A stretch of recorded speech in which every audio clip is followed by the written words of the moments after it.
Assalamualaikum and hi friends. Welcome to my kitchen by Pasa.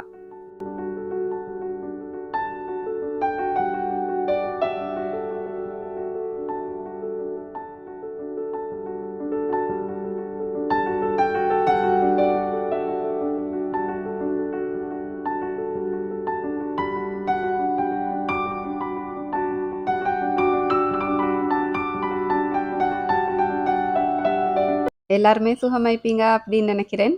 எங்கட ஊர்லலாம் வந்துட்டு நல்லா மழை பெய்யுது. அப்படியே நேத்தெல்லாம் கொஞ்சம் வெயில் விழுந்துச்சு. ஆனா இப்ப இன்றைக்கு வந்துட்டு காலையிலேருந்தே அப்படி மழை பெஞ்சுட்டிக்குது. இந்த வீடியோ கிளிப் வந்துட்டு என்னோட கசின் சிஸ்டரும் என்னோட சிஸ்டரும் வந்துட்டு பகல் லஞ்சுக்கு வந்திருந்தாங்க வீட்டுக்கு.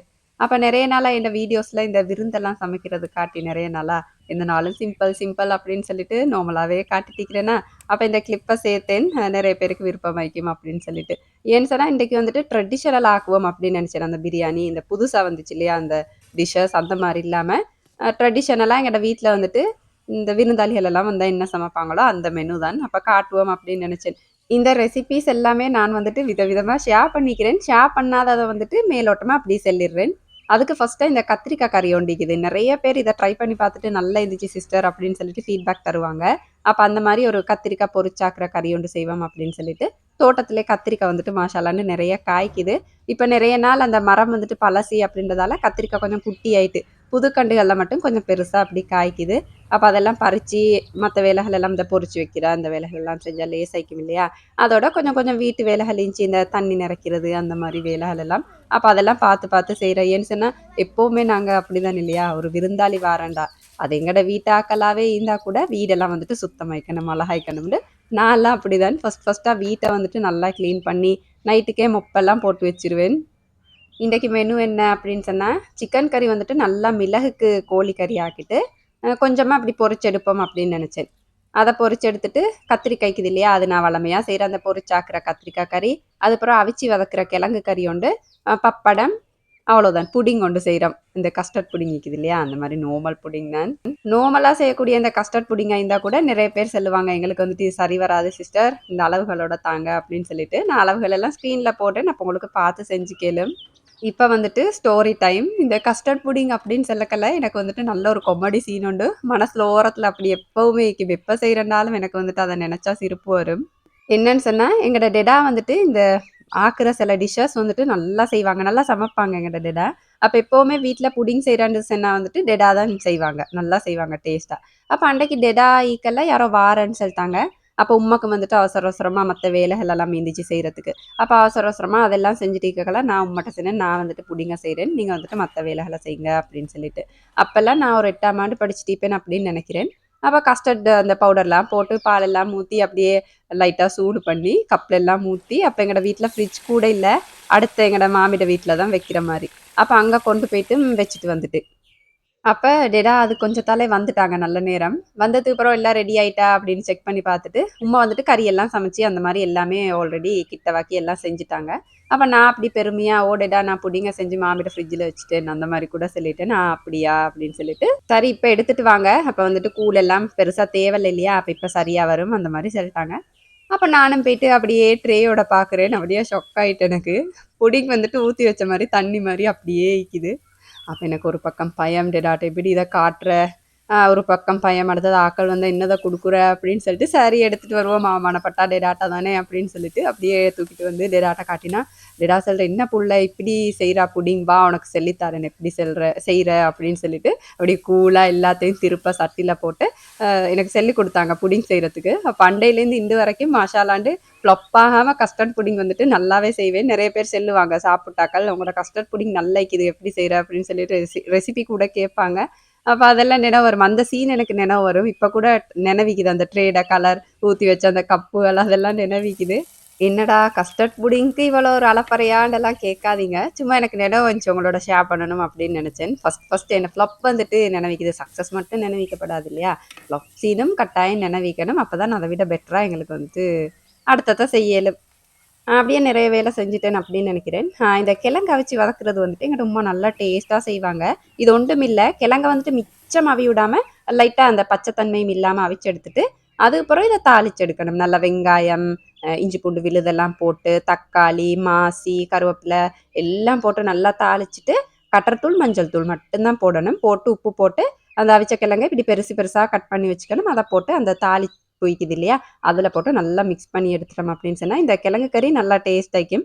அதோட தங்கச்சி, கசின் சிஸ்டர் எல்லாம் வந்துட்டு நல்லா சாப்பிட்டாங்க, நல்லா டேஸ்ட் ஆயிக்குது அப்படின்னு சொல்லிட்டு அதில் கொஞ்சம் கொஞ்சம் கிளிப்ஸ் அந்த மாதிரி எடுத்திருந்தேன். அன்றைக்கு வந்துட்டு சோறு, நெய் சோறு தான் சமைச்சிருந்தேன். அப்ப அன்றைக்கு பகல் சாப்பாடு அப்படிதான் பேத்திச்சு. பப்படம் வந்துட்டு பொரிச்சிருந்தேன். ஏன்னா அப்பல்லாம் வந்துட்டு கட்டாயம் இந்த பப்படம் இல்லாட்டி விருந்து இல்ல அப்படின்ற அளவுக்கு முக்கியமானவர் அந்த பப்படம். இப்பதான் நாங்க அவங்கள வந்துட்டு பெருசா கணக்கெடுக்கிறல்ல. அப்ப அன்றைக்கு சாப்பாடு அப்படிதான் பேத்திருந்துச்சு. அடுத்ததா வந்துட்டு நான் ஒரு வீடியோல ஷேர் பண்ணியிருந்தேன் இல்லையா, என் ஃப்ரெண்ட் ஒன்று வந்துட்டு இந்த க்ரோஷேயிங் கோர்ஸ் வந்துட்டு ஆன்லைன்ல செய்ற அப்படின்னு சொல்லிட்டு. அப்ப அத பத்தி ஒரு கிளியரான எக்ஸ்பிளனேஷன் பண்ணிருவோம் அப்படின்னு நினைச்சேன். ஏன்னா நெறைய பேர் அதுக்கப்புறம் எனக்கு பெர்சனலா இப்படி கான்டாக்ட் நம்பர் தாங்க, இப்படி செய்றேன் அந்த மாரி நெறைய டீட்டெயில்ஸ் கேட்டாங்க. அப்ப அத அப்படியே டீட்டெயில்டா ஷேர் பண்ணிருவோம் அப்படின்னு நினைச்சேன். இந்த க்ரோஷேயிங் கோர்ஸ் வந்துட்டு 3 மாசத்துக்கு நடக்கும். ஆன்லைன்ல தான். உங்களுக்கு வீட்ல இருந்துட்டே படிச்சுக்கலாம். குரோஷேயிங் அப்படி இல்லாட்டி கொக்கி பின்னல் அப்படின்னு சொன்னா நீங்க பயப்பட தேவையில்ல. ஏன்னு சொன்னா ஒரு தையல் அப்படின்னு சொன்னாலே ஃபர்ஸ்ட்டா பேசிக்லேருந்து ஸ்டார்ட் பண்ணுவாங்க இல்லையா? மெஷினோட இப்படி புடிக்கிற, இப்படி சுத்துற அந்த மாரி. அத மாரி இதையும் வந்துட்டு உங்களுக்கு பேசிக்லேருந்து தான் இவங்க ஸ்டார்ட் பண்ணுவாங்க. அப்படின்னு சொன்னா சின்ன சின்ன பேட்டர்ன்ஸ்லேருந்து அட்வான்ஸ் ஆகுற மட்டும். அப்ப ஃபர்ஸ்ட்டுக்கே உங்களுக்கு வந்து சின்ன சின்ன பேட்டர்ன்ஸ், அதுக்கப்புறம் இப்படி ஒரு சின்ன டோல் ஒன்று பின்னுற, அதுக்கப்புறம் குட்டி குட்டி சாமான் உங்களோட வீட்ட உங்களுக்கே டெக்கரேட் பண்ணிக்கிற மாரி குட்டி குட்டி சாமான் அந்த மாரி ஃபர்ஸ்ட்டா ஸ்டார்ட் பண்ணி அதுக்கப்புறம் தான் அட்வான்ஸுக்கு வந்துட்டு போவாங்க. பேசிக் முடிச்சிட்டீங்க அப்படின்னு சொன்னாலே உங்களுக்கு அட்வான்ஸ் வந்துட்டு லேசா வந்துரும். அதுவும் ஷப்ராட்ட படிச்சீங்க அப்படின்னு சொன்னா இன்ஷால்லா கட்டாயம் நீங்க வந்துட்டு எக்ஸ்பர்ட் ஆயிருவீங்க. ஃப்ரெண்ட் அப்படின்றதால நிறைய ரெக்கமெண்ட் பண்றேன் அப்படின்னு எனக்கு வேணாம். எனக்கு ஃப்ரெண்ட் அப்படின்றத விட அவள டீச்சரா வந்துட்டு நிறைய தெரியும். ஏன்டா நிறைய இன்ஸ்பயர் ஆகிக்கிறேன் நான் அவங்களோட ஒர்க் கண்டு. அப்ப அந்த ஒர்க்ஸ் வந்துட்டு நான் இந்த ஸ்க்ரீன்லயும் போட்டிக்கிறேன், உங்களுக்கு பார்த்தாலே விளங்கும். அப்ப இத படிச்சுட்டு உங்களுக்கு தேவையான வீட்டு டெக்கரேஷன் பொருட்கள் நிறைய விலை குடுத்து கடையில வாங்காம உங்களுக்கு வீட்டிலேயே செஞ்சு வைக்கலும். அதுக்கு பெருமதியும் கூட இல்லையா? அப்ப டீட்டெயில் எல்லாமே டிஸ்கிரிப்ஷன்லயும் தந்திக்கிறேன், ஸ்க்ரீன்லயும் தந்திக்கிறேன். அப்ப அவங்களோட கான்டாக்ட் பண்ணி மேலதிக டீட்டெயில்ஸ தெரிஞ்சு கட்டாயம் கோர்ஸ்ல வந்துட்டு ஜாயின் பண்ணிக்கோங்க. அப்படியே இப்ப வீடியோவா கன்டின்யூ பண்ணுவோம் இல்லையா? திருப்பவும் என்னோட வழமையான காலை ரொட்டீன் வந்துட்டு ஸ்டார்ட் ஆகுது. ஏன் நான் எந்த நாளும் இந்த கால ரொட்டீன போடுறேன் அப்படின்னு சொன்னா, நிறைய பேருக்கு பிடிச்சிக்குது. சொல்லுவாங்க, "சிஸ்டர் கட்டாயம் நீங்க உங்களோட கால ரொட்டீன் சேர்த்துக்கோங்க. எங்களுக்கு பார்க்குறதுக்கு வந்துட்டு நல்லா இன்ட்ரெஸ்ட் ஆயிக்குது" அப்படின்னு சொல்லிட்டு. அப்ப நாங்க செய்றத தானே காட்டுறோம் அப்படின்ற மாரி நானும் அந்த கிளிப்ஸ வந்துட்டு எந்த நாளும் வீடியோல மாரி சேர்க்கிறேன். இன்றைக்கு காலையிலே வந்துட்டு எழும்பி, இன்றைக்கு லஞ்ச் செய்யணும். அதுக்கு பிறகு காலை சாப்பாடு செய்யணும். நான் எப்பவுமே வந்ததுக்கு பிறகு ஃபர்ஸ்ட்டா சோறு வந்துட்டு வச்சுருவேன். வச்சுட்டு தான் மத்த வேலைகள ஸ்டார்ட் பண்றேன். இன்றைக்கு வந்துட்டு காலை சாப்பாடுக்கு நல்ல நெத்தலி, அதுக்கப்புறம் கிழங்கு போட்டு ஆனமண்டு காய்ச்சி இடியாப்பம் வைக்கணும் அப்படின்னு சொல்லிட்டு ஒரு கிரேவிங். புள்ளாலுமே நல்லா சாப்பிடுவாங்க ஆனம் காய்ச்சினேன்னு அப்படின்னு சொன்னா. அப்ப அந்த மாதிரி தான் செஞ்சுட்டிருக்கிறேன். எப்பவுமே நீங்க வந்துட்டு நெத்தலி ஆனம் காய்ச்சக்கெல்லாம் கூடவே ஒரு கிழங்க வெட்டி போட்டு காய்ச்சி பாருங்க, நல்லா டேஸ்ட் ஆயிக்கும். தக்காளி பாவிக்கிறவங்க வந்துட்டு தக்காளி போட்டு காய்ச்சலும். நான் வந்துட்டு பெருசா தக்காளி வேக வச்சு யூஸ் பண்ண மாட்டேன். அப்ப நான் கொஞ்சம் கொரக்கா போட்டு தான் இன்றைக்கு காய்ச்சி எடுத்திருந்தேன். நல்லா டேஸ்ட் ஆயிக்கும். இந்த ரெசிபியுமே நான் ஷேர் பண்ணிக்கிறேன். இது ஒன்றும் இல்ல. கொஞ்சம் இந்த பாலான காய்ச்சுவோம் இல்லையா, அதே மாதிரி தான் ஃபர்ஸ்ட்டா வந்துட்டு கொஞ்சமா எண்ணெய் ஊத்தி, அதில கடுக வெடிக்க விட்டு, இந்த கிழங்கு, நெத்தலி இதெல்லாம் வந்துட்டு எண்ணெயில கொஞ்சம் லேசா பெரட்டி விட்டுட்டு, அதுக்கப்புறம் மசாலா சேர்க்கணும். மசாலா வந்துட்டு கொச்சிக்காய், மஞ்சள், கொஞ்சம் சரக்கு, கட்டாயமா நச்சீரகம் தூள் சேர்த்துக்கோங்க. அதுக்கப்புறம் வழமையா நாங்க சேர்க்குற மசாலாஸ் தான். போட்டு நல்லா மிக்ஸ் பண்ணி உப்பையும் போட்டுட்டு, தண்ணி பால்ல வேக வச்சு கிழங்கு நல்லா வந்தப்புறம், கட்டிப்பால் ஊத்தி இறக்குறேன் அவ்வளோதான். என்ன இவள் இவ்வளோ அவசரமா ரெசிபி எல்லாம் சொல்லிட்டு போனா பிகினர்ஸ் எங்களுக்கு எப்படி விளங்கும் அப்படின்னு சில பேர் நினைப்பீங்க. அவங்களுக்கு வந்துட்டு நான் இந்த ரெசிபி ஏற்கனவே ஷேர் பண்ணிக்கிறேன். அப்ப நீங்க சேனல்ல செக் பண்ணி அப்படி செஞ்சு பார்க்கலாம். போன வீடியோல வந்துட்டு நான் ஷேர் பண்ணியிருந்தேன் இல்லையா, என்னோட ப்ராடக்ட்ஸ் வந்துட்டு கொழும்பு, அக்குரணை, அதுக்கப்புறம் மாவனல்லைக்கு போடணும் அப்படின்னு சொல்லிட்டு. நிறைய பேர் பர்சனலா எனக்கு வந்துட்டு வாட்ஸ்அப்ல மெசேஜ் பண்ணி, உங்களுக்கு நான் ஹெல்ப் பண்றேன் சிஸ்டர், எப்படி ஹெல்ப் பண்ண அந்த மாதிரி நிறைய மெசேஜ். பார்க்கக்கெல்லாம் எனக்கு உண்மையிலே கண்ல வந்துட்டு கண்ணீர் வர அளவுக்கு அவ்வளோ ஒரு சந்தோஷமா இருந்துச்சு. இவ்வளோ சொந்தங்கள் வந்துட்டு யூடியூப்ல எனக்கு உண்மையான சொந்தங்கள் கிடைச்சிக்கிறாங்களா அப்படின்னு சொல்லிட்டு. உங்களுக்கு எல்லாருக்குமே நான் நன்றி சொல்ல கடமைப்பட்டிருக்கிறேன். ஜஸாக்கல்லா. மிச்சம் மிச்சம் நன்றி. உங்களோட பொறுமதியான டைம் ஒதுக்கி எனக்கு வந்துட்டு அந்த மாரி கேட்டதுக்கே நான் அவ்வளோ, அவ்வளோ, அவ்வளோ தேங்க் பண்ணணும். மிச்சம், மிச்சம், மிச்சம், மிச்சம் தேங்க்ஸ் அலாட். இன்ஷா அல்லாஹ் அந்த ப்ராசஸ் போய்த்து டீக்குது. அப்படிக்கிறைய நான் சாமான் போடுறேன் அப்படின்னு சொன்னா, கட்டாயம் உங்களுக்கு வந்துட்டு வீடியோல இன்ஃபார்ம் பண்ணுவேன். வாழ்க்கை அப்படின்றது வந்துட்டு அப்படியே பெட் ஆஃப் ரோசஸ் இல்ல. நான் எப்பவுமே நினைப்பேன், நாங்க நினைச்சதெல்லாம் நடந்துட்டு போறதுக்கு. அப்படி நினைச்சதெல்லாம் நடந்துட்டு போனாலும், அந்த வாழ்க்கை வந்துட்டு அந்த அளவு சுவாரஸ்யமா இருக்காது இல்லையா? சம்மந்தமே இல்லாம என்ன ஒளர்றேன் அப்படின்னு நினைக்க வேணாம். என்ன சொல்ல வாரேன்னு சொன்னா, வாழ்க்கையில வந்துட்டு நிறைய எதிர்பார்ப்புகள் வைக்காம இருக்கிறோம் அப்படின்னு சொன்னா, நிறைய ஏமாற்றங்கள தடுக்க ஏன்டா எதிர்பார்ப்புகள் கூடினா தானே நிறைய ஏமாற்றங்கள் வரும். ஏமாற்றங்கள் வந்தா வாழ்க்கையில விரக்தி வரும். என்னவோ தெரியும் எனக்கு வந்துட்டு அத உங்களோட ஷேர் பண்ணிக்கவே வேணும் அப்படின்னு நெனச்சுச்சு. இன்னைக்கு என் ஹஸ்பண்டுக்கு வந்துட்டு லஞ்சுக்கு இந்த இறைச்சி கறி கொஞ்சம் மீந்துச்சு. நைட் சமைச்சு வச்சது. அப்ப அதோட வந்துட்டு இந்த நூக்கோழிக்குது இல்லையா? அத கொஞ்சம் பால் ஊத்தி கொஞ்சம் இறுக்கமா சமைச்சுட்டு, ஏற்கனவே சமைச்ச கிழங்கு ஆன மீந்துச்சு. அப்ப அதுலயும் கொஞ்சம் வச்சுட்டு, கொட்டுக்கோலா அவ்வளோதான். அப்படியே பேக் பண்ணி குடுத்தாச்சு. ரீசென்ட்டா வந்துட்டு சிங்ஹல நியூஸ் ஒன்று பார்த்தேன். அப்படியே ஷாக் ஆயிட்டேன் எனக்கு. என்னன்னு சொன்னா, இந்த பாம்பு குட்டி ஒன்று ஷூல கீந்தது. நெறைய பேருக்கு தெரிஞ்சிக்கும் அப்படின்னு நெனைக்கிறேன். புள்ள வந்துட்டு சொக்ஸ் போட்டுட்டு போனதால, ஏதோ மிச்சம் பாதிப்பு இல்லாம அல்லாஹ் பாதுகாக்க ஒண்ணுமே வரல அப்படின்னு சொல்லி டாக்டர் வந்துட்டு பேசியிருந்தாங்க. அத பார்த்ததுலேருந்து எனக்கு அவ்வளோ பயம். எப்பவுமே நான் வந்துட்டு ஷூ எடுத்தா நல்லா தட்டி அப்படியே ஃபுல்லா பார்த்து தான் நான் வந்துட்டு போடுவேன். இருந்தாலும் இன்னும் கொஞ்சம் நாங்க கவனமாயிக்கணும் அப்படின்ற மாரி இருந்துச்சு எனக்கு அந்த நியூஸ் பார்த்ததுலேருந்து. ஏன்டா என்ட சாட்சி வந்துட்டு ஒரு நாள் என்னைட்ட சொன்னது. நான் சின்ன புள்ளை இருக்கக்கல என்ட்ட சொன்னது எனக்கு அப்பேருந்து இப்ப வரைக்கும் நினைவுல இருக்குது. என்னன்னு சொன்னா, அவங்களோட புள்ளைக்கு வந்துட்டு இப்படியே சொக்ஸ கைய போட்டு கிளீன் பண்ணிட்டிருக்கக்கல, உள்ளுக்கு வந்துட்டு அந்த புலினா செலந்தி அப்படின்னு சொல்லி ஈக்கும் இல்லையா? நாங்க அதுக்கு புலினா செலந்தி அப்படின்னு சொல்லுவோம். அது கடிச்சு கை வந்துட்டு நல்லாவே வீங்கிட்டு, அப்ப பாம்பாயிட்டு இருந்தா அவ்வளோதான் இல்லையா? அந்த மாரி சொல்லிட்டு இருந்தாங்க. அவங்க அந்த கதை சொன்னதுலேருந்தே ஷூ பார்க்கும்போது எனக்கு பயமாயிக்கும். அப்பயிருந்தே நான் வந்துட்டு ஷூ நல்லா பார்த்து அந்த மாரி தான் போடுவேன். சிலந்தி மட்டுமில்ல, பாம்பேய்க்குது அப்டின்ட்டு நியூஸ் காட்டிட்டாங்களா, இன்னும் கொஞ்சம் கவனமாயிக்கணும் அப்டின்னு கொஞ்சம் ஒரு பயம் வந்துச்சு. அப்ப உங்களோடையும் ஷேர் பண்ணிக்கணும் அப்டின்னு சொல்லிட்டு தான் இந்த கிளிப்ப சேர்த்திருந்தேன். ஏன்டா கட்டாயமா நாங்க வந்துட்டு அவசரத்துல அந்த மாரி சும்மா அப்டி லைட்டா தட்டி விட்டுட்டு அந்த மாரியெல்லாம் ஷூ போடுவோம் இல்லையா புள்ளாளுக்கு. அப்ப இது அப்புறம் கொஞ்சம் கவனமாவே போட்டுக்கோங்க. ஷூ எப்பவுமே கீழ வைக்காம, ஒரு உயர்ந்த இடத்துல மாரி அந்த மாரி வைக்கிறதுக்கு கொஞ்சம் ட்ரை பண்ணிக்கோங்க. கைய போட்டு கிளீன் பண்ணாம கொஞ்சம் பார்த்து தெரியும் இல்லையா? கொஞ்சம் கவனமாவே அப்படி போட்டுக்கோங்க அப்படின்னு சொல்றதுக்கு தான் இந்த கிளிப் வந்துட்டு சேர்த்திருந்தேன். அப்படியே இந்த சத்து மாவு வந்துட்டு முடிஞ்சிருந்துச்சு. அப்ப இந்த தானியங்கள் எல்லாம் கழுவி போட்டேன் அப்படின்னு சொன்னா காஞ்சிரும். அப்படியே மழை வந்துச்சுன்னா மெஷின்ல போட்டு காய வச்சு எடுத்துக்கலும் அப்படின்னு சொல்லிட்டு காலையில எல்லாம் மாரி கழுவி போட்டுட்டேன். சுத்தமான முறையில எந்தவித ரசாயனமும் கலக்காத சத்துமா, அதுக்கப்புறம் எல்லா விதமான மசாலா பொருட்களும் வந்துட்டு என்னிட்டேருந்து உங்களுக்கு ஆர்டர் பண்ணி எடுக்கலும். ஸ்க்ரீன்ல தர நம்பருக்கு கான்டாக்ட் பண்ணி ஆர்டர்ஸ் வந்துட்டு பிளேஸ் பண்ணிக்கலாம். அப்படியே இந்த மந்த் வந்துட்டு எலெக்ஷன் வேற வருது. எல்லாரும் செலக்ட் பண்ணிப்பீங்க அப்படின்னு நினைக்கிறேன் ஒரு தலைவர வோட் போடுறதுக்கு. கட்டாயமா உங்களோட வோட்ட செலுத்திருங்க என்ன செஞ்சாலும். ஏன்னு சொன்னா எங்களோட உரிமை இல்லையா? விட்டு குடுக்கப்படாது. அப்ப ஈக்கிறதுல பெட்டரானது. எப்பவுமே அப்படிதான் இல்லையா? ஈக்கிறதுல பெஸ்ட்டானது. நல்ல தலைவர்கள இயன்ற அளவுக்கு தேர்வு செய்ய பார்க்கணும். நான் பெரிய அரசியல், கலை, கலாச்சாரம் எல்லாம் பேசுற அளவுக்கு அறிவாளி மாரி பேசுறாளே அப்படின்னு யோசிக்க வேணாம். எனக்கு நினைக்கிறத அப்படியே உங்களோட ஷேர் பண்றேன். பிழை இருந்துச்சு அப்படின்னு சொன்னா கட்டாயமா உங்களுக்கு கமெண்ட்ல சொல்லேலும். அ சும்மா எனக்கு நினைக்கிற அந்த கருத்துக்கள நான் உங்களோட ஷேர் பண்றேன் அவ்வளோதான். இன்றைக்கு வந்துட்டு தோட்டத்துல கொஞ்சம் புகர போடுற வேலை இருந்துச்சு.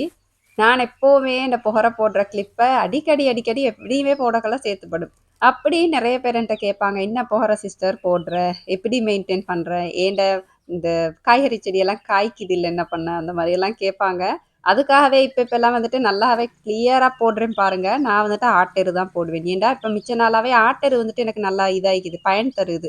அப்படின்னு சொன்னா ரிசால்ட்ஸ் வருது. நெறைய இந்த பூச்சி பீடைகள்ல தாக்கம் இல்ல. செடிகள் எல்லாம் ஆரோக்கியமாயிக்குது. மாஷாஅல்லாஹ்ட்டு நல்லா காய்க்குது. அதுக்கப்புறம் இப்ப கன்டினியூஸா வந்துட்டு ஆட்டெருவே யூஸ் பண்ற மாரி இருக்குது. அடுத்தது எங்களுக்கு அவைலபிள் ஆயிக்குது ஆட்டெரு இங்க நெறைய கெடைக்குது. அத சுட்டி காசு குடுத்து சரி வாங்கிக்கலும். அப்ப அந்த மாரி நான் ஆட்டெரு தான் போட்டுட்டிருக்கிறேன். ஒவ்வொரு 15 நாளைக்கு ஒருக்கா நீங்க காய்கறி செடி வைக்கிறீங்க அப்படின்னு சொன்னா, நீங்க எரு போடணும். அப்படியே எனக்கு டைம் இல்ல. இந்த இயற்கை உரம் இல்லாம அப்படி அடிக்கடி நெறைய கிடைக்குதுல்ல அப்படின்றவங்க வந்துட்டு, அட்லீஸ்ட் 1 மாசத்துக்கு ஒருக்கா சரி நீங்க கட்டாயம் போடணும். ஏன்டா, நாங்க வாழ்றதுக்கு சாப்பாடு வேணும் அப்படின்ற மாரி, செழிப்பா வளரணும் அப்படின்னு சொன்னா உரம் வந்துட்டு முக்கியம் இல்லையா? இந்த இயற்கை உரங்கள் எல்லாம் வந்துட்டு உங்களுக்கு கொஞ்சம் தேடிக்கிறது கஷ்டமா இருந்தா கூட தேடி கேளும். நாங்க மனசு வைக்கிறது தான் இல்லையா? நாங்க கேள்வி எழுப்பினோம் அப்படின்னு சொன்னா, சப்ளை வந்துட்டு எப்படி சரி எங்களுக்கு கிடைக்கும். நெறைய நல்லமில்லாத விஷயங்கள்ல சப்ளை அதிகமாயிக்குதுன்னு சொன்னா, அதுகளுக்கு டிமாண்ட் அதிகமாயிக்குது. அத சுட்டி தான் சப்ளை வந்துட்டு அவ்வளோ லேசா கெடைக்குது. அப்ப நல்ல விஷயங்களுக்கு நாங்க டிமாண்ட் பண்ண ஆரம்பிச்சோம் அப்படின்னு சொன்னா, அதோட சப்ளையும் வந்துட்டு நல்லாவே நல்லா அவைலபிளா கெடைக்கும் இல்லையா? அப்ப இன்ஷால்லா ட்ரை பண்ணி பாருங்க. எனக்கு வந்துட்டு ஆசை. நாங்க வீட்டு தோட்டத்துக்கு எப்படியுமே செயற்கை உரங்கள் அந்த மாரி சேர்க்க மாட்டோம். இருந்தாலும் நான் வந்துட்டு மாஷாஅல்லாண்டு இப்ப தோட்டம் ஒரு 5, 6 வருஷமா செஞ்சுட்டிருக்கிறேன். தனியாவே வந்துட்டு எந்த செயற்கை உரங்களும் சேர்க்காம, இயற்கை உரங்கள் மட்டுமே போட்டு செஞ்சுட்டிருக்கிறேன். அப்ப தனியாவே என்ட நிலத்தோட வளம் வந்துட்டு நல்லா இருக்கும் இல்லையா? அந்த கெமிக்கல் இதெல்லாம் வந்துட்டு குறைவா, அ நல்ல ஒரு பொசிஷன்ல நல்ல ஆர்கானிக் நிலம் அந்த மாரி செல்ற அளவுக்கு இக்கும். அப்ப எனக்கு ஒரு ஆசை அப்படியே இன்ஷா அல்லாஹ் கன்டின்யூ பண்ணிட்டு போகணும். என்ற நிலத்த வந்துட்டு ஃபுல் அண்ட் ஃபுல்லா இயற்கையாவே அப்படியே வச்சு தீர்க்கணும்ன்ற ஆசை. இன்ஷா அல்லாஹ் பாப்போம். நான் எப்படியுமே செயற்கை உரங்கள் சேர்க்க மாட்டேன். அப்ப 5, 6 வருஷமா ஆர்கானிக்கா எந்த செயற்கை உரங்களும் சேர்க்காம நான் விவசாயம் பண்ணிட்டு போறேன். என் வீட்டு தோட்டம் பண்ணிட்டு போறேன் அப்படின்னு சொன்னா, கவர்மெண்ட்டாலே அந்த இது கிடைக்கும் இல்லையா? ஆர்கானிக் சர்டிஃபிகேட் நிலத்துக்கு. அப்ப எனக்கு அதெல்லாம் தேவையில்ல. என்ன மனசுக்கு ஒரு திருப்தி கிடைக்கும் இல்லையா? அதுதான் என்ன சர்டிஃபிகேட். என்ன நிலம் வந்துட்டு நல்லா தான் நிக்குது. பாழாக்கல்ல அந்த மாரி. ரீசென்ட்டா வந்துட்டு இந்த பெலத்தவானைக்கு போயிட்டு கொஞ்சம் பெல வாங்கிட்டு வந்திருந்தேன். கண்டுகள் கொஞ்சம் வாங்கிட்டு வந்திருந்தேன். இன்டோர் பிளான்ட்ஸும் அதுக்கப்புறம் முக்கியமா இந்த ஹெர்ப்ஸ் கொஞ்சம் வாங்கிட்டு வந்திருந்தேன். என்னன்னு சொன்னா, இந்த ரோஸ்மெரி அதுக்கப்புறம் பெசில் எல்லாம் விக்குது இல்லையா? அது வாங்கிட்டு வந்தேன். அதோட மின்ட்டும் வாங்கிட்டு வந்திருந்தேன். முந்தியெல்லாம் வந்துட்டு மின்ட் என்ற வீடியோஸ்ல பார்த்தா உங்களுக்கு விளங்கும் நெறைய இக்கும். அப்படியே பக்கெட்ல தான் நாட்டினேன். பெரிய ஒரு பக்கெட்ல. பிரியாணி எது செய்றேன்டா கூட, நான் என் தோட்டத்துலேருந்து தான் பறிச்சு எடுக்கிற மாரி அப்படியே காடா இருந்துச்சு. அதுக்கப்புறம் திடீர்னு அப்படியே இல்லா போயிட்டு, இப்ப எவ்வளோ நாட்டினாலும் வராது அந்த மாரி ஆயிட்டு. அப்போ ஒரு கண்டு அப்படியே வெள்ளத்தவாணியால வாங்கி கொண்டு வைப்போம் அப்படின்னு சொல்லிட்டு தான் அதுக்கு ஒரு பக்கெட் ரெடி பண்ணிட்டிருக்கிறேன். ஒரு பழைய பக்கெட் ஒண்ணு இருந்துச்சு வெடிச்சது. அப்ப அத கொஞ்சம் ஓட்ட போட்டுட்டு, அதுக்கு கீழ இந்த செங்கல் எல்லாம் போட்டு மேலால ஆட்டெரு தான் போட்டிக்கிறேன். போட்டு நல்லா குப்பை மண் நிக்குது இல்லையா? அந்த கருப்பு மண். அதோட கொஞ்சம் மணல் மண் மிக்ஸ் பண்ணி நல்லா போட்டு கலந்துட்டு அப்படியே வாங்கிட்டு வந்து இந்த மின்ட்ட வைப்போம் அப்படின்னு பார்க்குறேன். இன்ஷா அல்லாஹ் வளர்ந்துச்சு அப்படின்னு சொன்னா கட்டாயம் அப்டேட் பண்றேன். இந்த மின்ட்டுக்கு வந்துட்டு எப்பவுமே நெறைய தண்ணி வந்துச்சு அப்படின்னு சொன்னா, அந்த அடித்துண்டெல்லாம் தண்டெல்லாம் வந்துட்டு அவிஞ்சிரும். அப்ப இந்த மழைக்காலத்துல வந்து வைக்கிறேன். பாப்போம் வருதா இல்லையா அப்படின்னு சொல்லிட்டு. நெறைய இந்த செடிகள் எல்லாம் வந்துட்டு நான் ட்ரை பண்ணி பார்ப்பேன். போட்டு போட்டு பார்ப்பேன். சரி வருதா அப்படின்னு சொல்லிட்டு 2, 3 தடவ அந்த மாரி கூட ட்ரை பண்ணுவேன். இந்த ரோஸ்மேரி எல்லாம் அப்படிதான். ஒரு 3 தடவ மாரி தோட்டத்துல வச்சுப்பேன். கொஞ்சம் நல்லா வளர்ந்து வருது. அதுக்கப்புறம் திடீர்னு செத்துருது. அந்த மாரி ஆகுது. பரவால்ல முயற்சிய விடப்படாது அப்படின்னு சொல்லி அடிவேல் அடி வச்சுட்டே இருக்கிறேன். பார்ப்போம் இன்ஷா அல்லாஹ் வருதா இல்லையா அப்படின்னு சொல்லி. இந்த இண்டோர் பிளான்ட்டும் அப்படிதான். இது ஒரு கேக்டஸ் வகை அப்படின்னு நெனைக்கிறேன். முந்தியும் ஒரு தடவ நாட்டி பார்த்தேன். ஆனா எனக்கு சரி வரல. ஆனாலும் அத பார்க்கக்கெல்லாம் ஆசை மாரி இக்குது. அப்படியே நர்சரி போனா இத பார்க்கக்கெல்லாம் கவர்ச்சியா இக்குது. எடுத்துட்டு வந்துரணும் மாரியே இக்குது. அப்ப இந்த முறையும் ஒன்று எடுத்துட்டு வந்திருக்கிறேன். பாப்போம். இத வந்துட்டு கொஞ்சம் பெரிய பொட்ல அங்கேருந்தே வாங்கிட்டு வந்திருந்தேன். ஒரு மண் பொட் உண்டு. அப்ப அதுல தான் வச்சுக்கிறேன். பாப்போம். அதோட வந்துட்டு இது கொஞ்சம் பெரிய பிளான்ட் உண்டு. அழகா இருந்துச்சு அந்த கலர். நான் வந்துட்டு இப்ப புதுசா சோஃபாக்கு அந்த ரெட் கலர் பில்லோ போட்டிக்கிறேனா, அதுக்கு மேட்ச் ஆகுது அப்படின்னு சொல்லிட்டு ஒன்று அப்படியே தூக்கிட்டு வந்துட்டேன். அப்ப அதுக்கு பிளாஸ்டிக் வாஸ் தான் எடுத்துட்டு வந்திருந்தேன். ஏன்னு சொன்னா அந்த சிமிந்தி வாசெல்லாம் கொஞ்சம் தூக்குறதுக்கு கஷ்டமாயிக்குது. அப்ப அதுல அந்த நாற்ற வேலை அந்த மாரி தான் செஞ்சுட்டிருக்கிறேன். இப்ப ரீசெண்டா எனக்கு வர கமெண்ட்ஸ் எல்லாம் என்ன அப்படின்னு சொன்னா, "உங்களோட இன்டோர் பிளான்ட்ஸ் எல்லாம் காட்டுங்க சிஸ்டர். எப்படி மெயின்டெயின் பண்றேன்னு சொல்லுங்க சிஸ்டர். உங்களோட அழகாய்க்குது என்ன போடுறீங்க?" அந்த மாரி எல்லாம் கேட்குறீங்க. நான் அதுக்கு கூட செயற்கை உரங்கள் எதுவுமே சேர்க்கறல்ல. மழை தண்ணி இக்குது இல்லையா? மாஷா அல்லான்னு எங்கட ஏரியால வந்துட்டு எடக்கெட மழை பெய்யுமா, மழை தண்ணி சேர்த்து வச்சு கட்டாயம் ஊத்திருவேன். அதுக்கப்புறம் ஒரு கிழமைக்கு ஒருக்கா சன் பாத்துக்கு வந்துட்டு ஒரு 2 ஹவர்ஸ் ஆலும் வெளிய வச்சு எடுத்துருவேன். அவ்வளோதான். வேற எந்த உரங்கள் அந்த மாரி நான் சேர்க்கறல்ல. ஆனா மண் குறைஞ்சிச்சு அப்படின்னா மட்டும் இந்த குப்பை மண் நிக்குது இல்லையா? அத கொஞ்சம் அப்படியே போட்டு போட்டு ஃபில் பண்ணி விடுவேன். அவ்வளோதான். வேற பெருசா ஈடுபட்டு கேர் பண்றேன் அந்த மாரி எதுவும் இல்ல. இவ்வளோதான். அந்த 2 விஷயம் முக்கியமா பண்ணுவேன். மழை தண்ணி, அதுக்கப்புறம் சன் பாத். நெறைய கேர் பண்றோம் அப்படின்னு சொன்னாலும், ஈடுபாடு வைக்கிறோம் அப்படின்னு சொன்னாலும், அந்த விஷயம் நாங்க நெனைக்கிற மாரி இருக்காது இல்லையா? அத சுட்டி இன்ஷா அல்லாஹ் ஃபர்ஸ்ட்டா வந்துட்டு இந்த 2 விஷயத்த தொடர்ந்து பண்ணி பாருங்க. இன்டோர் பிளான்ட்ஸ் எல்லாம் வந்துட்டு நல்லா செழிப்பாய்க்கும். அப்படியே பிளான்ட் எல்லாம் நாட்டி இன்டோர்ல வைக்கிறத கொண்டு வச்சாச்சு. அதுக்கப்புறம் நாட்டுறத வெளியில நாட்டுறத நாட்டி வச்சாச்சு. இந்த வீடியோல வந்துட்டு ஸ்பெஷலா எந்த ரெசிபியும் எனக்கு ஷேர் பண்ண கிடைக்கல. இன்ஷா அல்லாஹ் வார வீடியோல கட்டாயம் நல்ல ஒரு ரெசிபியோட சந்திக்கிறேன். அப்படியே பேசி பேசி வீடியோவோட முடிவுக்கும் வந்துட்டோம் இல்லையா? இந்த வீடியோவும் உங்களுக்கு சுவாரஸ்யமா இருந்திருக்கும் அப்படின்னு நினைக்கிறேன். அளவா சாப்பிடுங்க. இந்த அளவுல ஆரோக்கியத்த அதிகமா சேர்த்துருங்க. வாழ்க வளமுடன். தேங்க்ஸ் ஃபார் வாட்சிங்.